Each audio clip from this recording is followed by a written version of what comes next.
Well, good morning. Saturday, long weekend and everything, but of course in agriculture, long weekends very seldom mean anything. I got the old yellow International here with the fuel tanks in the back, and I'm headed over to the neighbor. We had a pretty good day yesterday. We got 140, 50, 60, 70, 90. We got about 90 acres done of barley, but it was 3 pieces. So it was like 30 acres, and then 40 acres. Not quite, right? Anyways, there's 90, 100 acres, something like that. So there was some winging up, winging down, driving down the road, get this, get that. Of course, when you do the outside rounds on a 30-acre piece, it takes almost the same amount of time to do the outside rounds on a full quarter, it seems.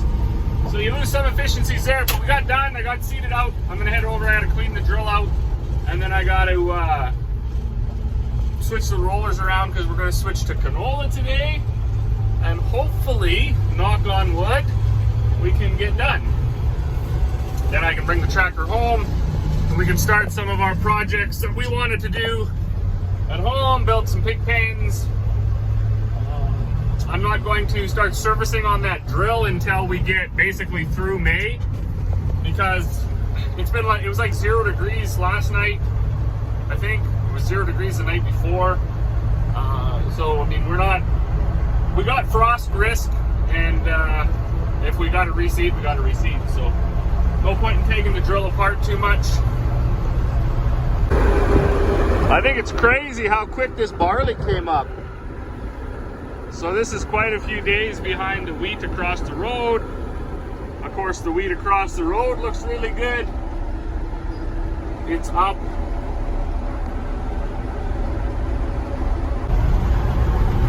I think this barley actually might be ahead of the wheat across the road to the east of it. Also, I've been taking some flack on some other social media platforms for my glasses, but I think everybody's just jealous. I love this old truck. I don't know, I got a power issue, I think, but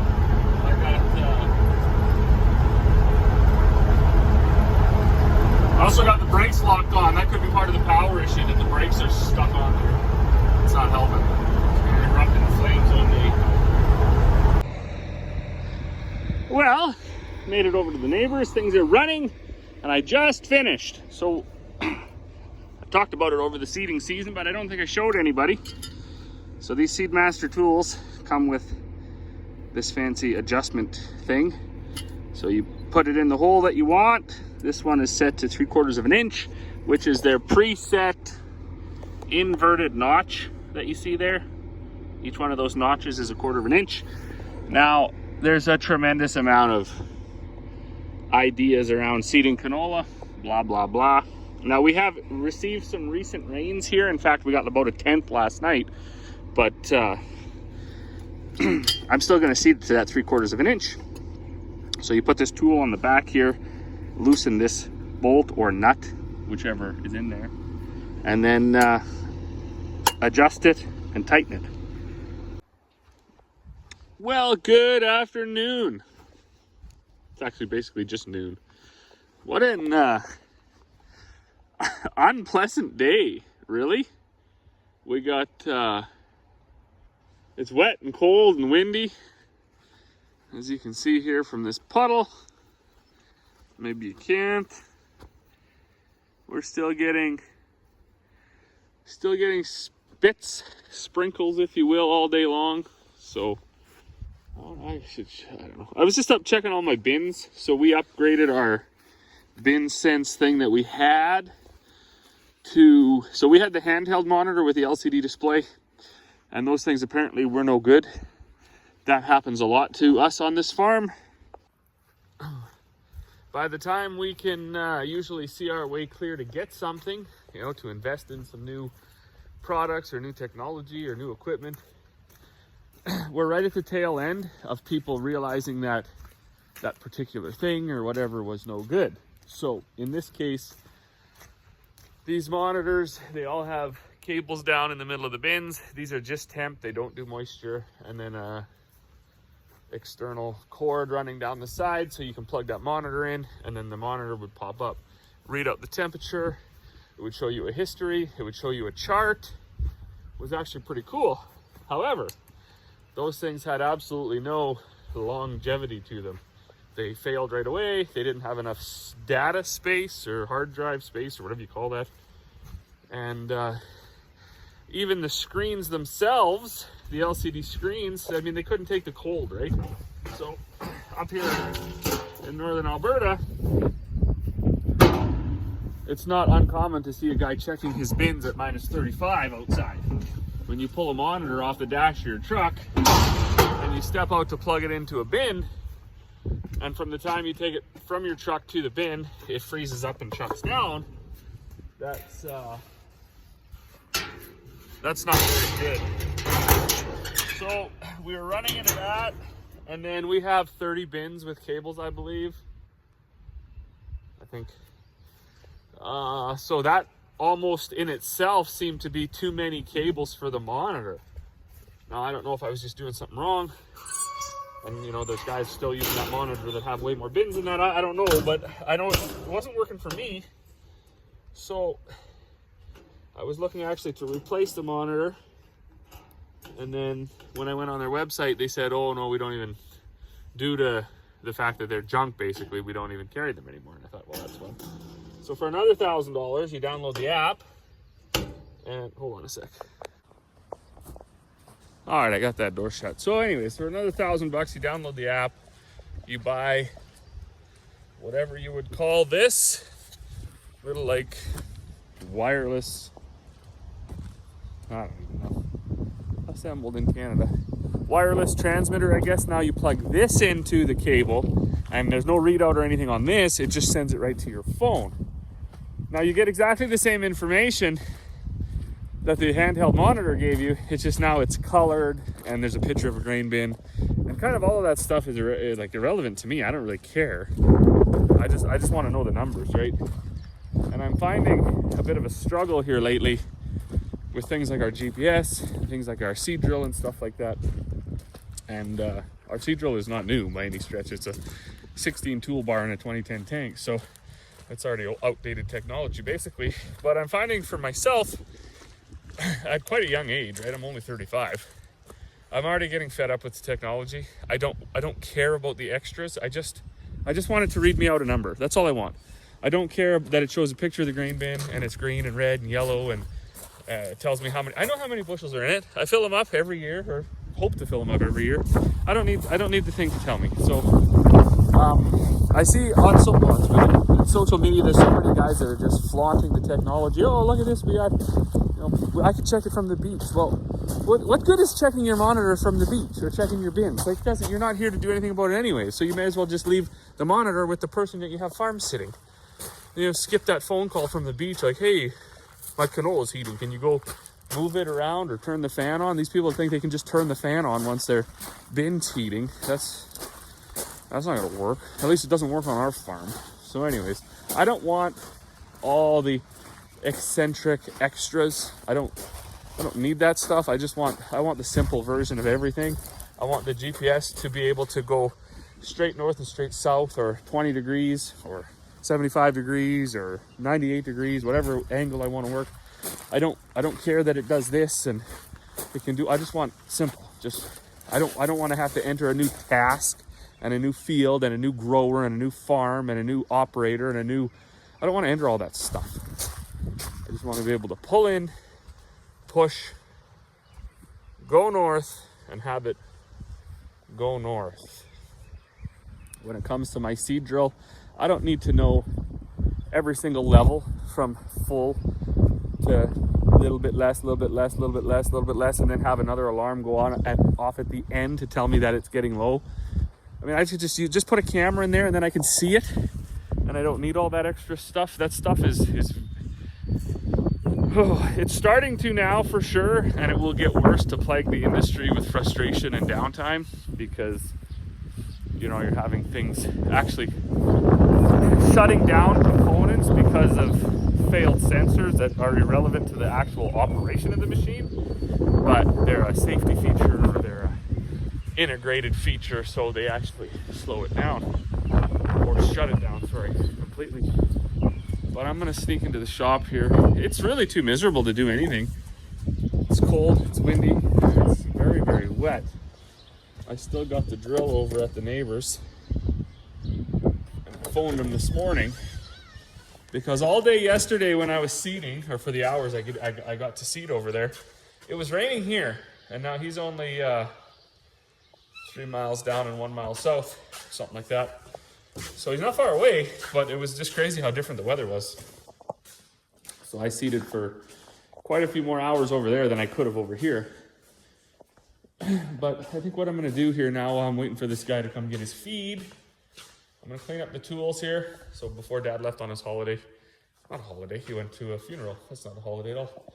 Before he left on his trip, he went to, or he put together this hammer mill for me, changed a bunch of bearings and fixed that leaking seal.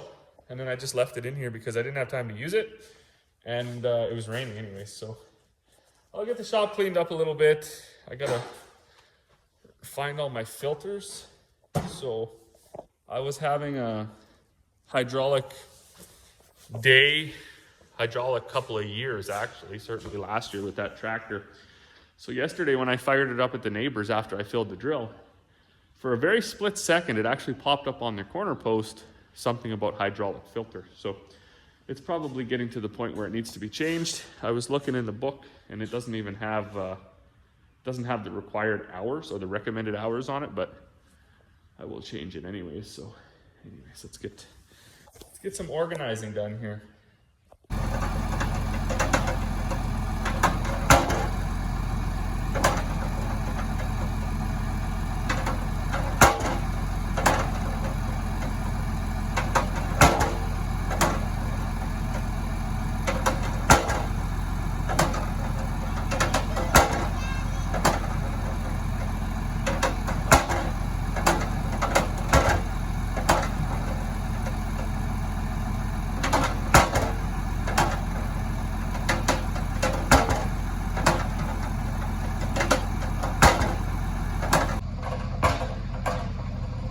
Well, good morning, I guess.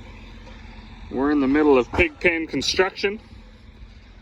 And for someone who hates building fences, I think I'm doing a pretty good job of keeping my emotions together.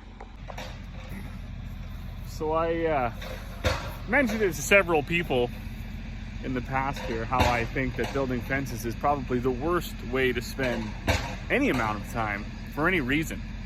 And they said, well, it's because you've never built a fence, which was true at the time. The most I'd ever done was maybe pound in, say, like 25 posts and put up some old repurposed wire. Of course, that was through the tall grass and through the trees and everything, because the way that we operate historically here is, if it's not as miserable as possible, you're not doing it right. So folks were saying, well, we had a 3-point hitch post pounder on that 430 case, and we didn't have all the 3-point hitch like sway bars. So when you would go to pound the post, it would just shake and the tractor would move and the brake didn't hold, and it was brutal. The adjustment, everything was rusted, and the crank it left and right, and it didn't really have a in and out or anything. It was just brutal, right? Everything was manual adjust. That combined with the fact we were using these old reused Tamarack posts that were basically rotten. So you'd drive it 7 or 8 times and you'd get it like a foot in the ground and then it would break. So you'd have to stop and pull it out and grab another post. And then the wire was all in one of those big repurposed rolls, and it was twisted and bent and rusted. So when you went to even if you hammered it in too tight with the staple, it would break, or if you went to stretch it, it would break. So anyways, that was my exposure to fencing, and I thought to myself, yeah, never again. However, Corey, she's done quite a bit of fencing in her life, so she was like, wow, it's really not that bad. But her fencing was all new posts, new wire, post pounder, so on and so forth. So she said, no, it's not too bad if you can get the right tools. So anyways, we So ran over to the neighbors yesterday and we got the post pounder, and we ran out to the HH Farm store and we got a bundle of posts. And you know what, I can say I still wouldn't spend a lot of time at it, but you know, whatever, it's okay. One thing I did realize working with Corey is she can't line anything up. Like, it's absolutely unbelievable how crooked of a fence she would build. And I don't have good vision. I don't have depth perception or anything. So, good. So, yeah, so I got to be here for that, right? Basically management. So this is, okay, this is the post hole that she drove. She was going to put the post to line it up with that barn down there. And I was like, no, you can't put it there. That's not going to line up. So then we had to move the whole thing over like 4.5 feet over to here. And it's pretty straight. So there's one post there that's just crooked, but it is, and now it lines up to the back of those lean-tos. So yeah, that's that. They are taking off in about 10 minutes. They got a birthday party to go to at the swimming pool, so they're gonna do that, her and the kids. I'm going to run over to the neighbors. I'm gonna go kick some dirt and see if I can finish seeding. I got about 70 acres left to seed over there. And then,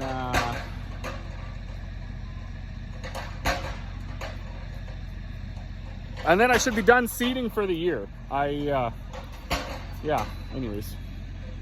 Custom work is not really eats into the time for doing the things around the home here. We're not getting as productive as we want to be. Thank God we got these things tinned whenever we did that back in like February. When we had that nice weather, we got everything tinned, so that's one job off the list. We're going to get this pig pen finished up, and then yeah. Well, good afternoon. 4:30, I guess, almost evening. We're plugging away here. Just gonna finish up this last quarter. I got my canola swept all to that side.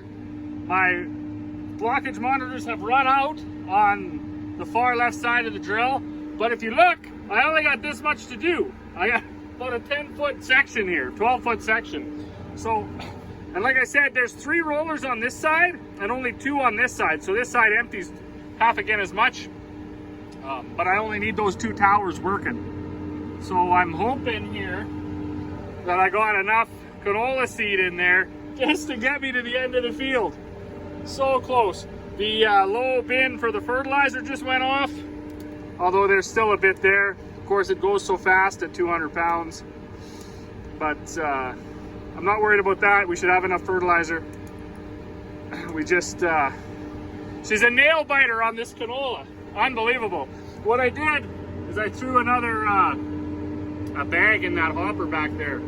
So it's just a guy doesn't want to open a bag. It's like a $700 bag of canola seed that does, you know, right around 10 acres when you only have like 0.2 of an acre to do. So we're trying to stretch her out here. Oh man, and we made it. That's all she wrote. So she's still, we have just a little bit left. We still got the monitors working a bit here. Pretty funny. Pretty funny that we got her done.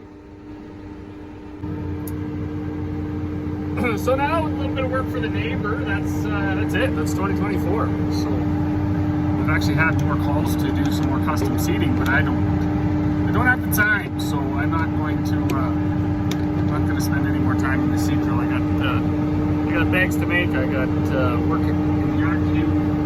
I guess the neighbor was already out spraying today, so that's coming right around the corner. So, I'm relieved to have this one done. This was a long old go here between rainstorms and switching from barley to canola and a few acres here, a few acres there, sort of the deal. It's all done.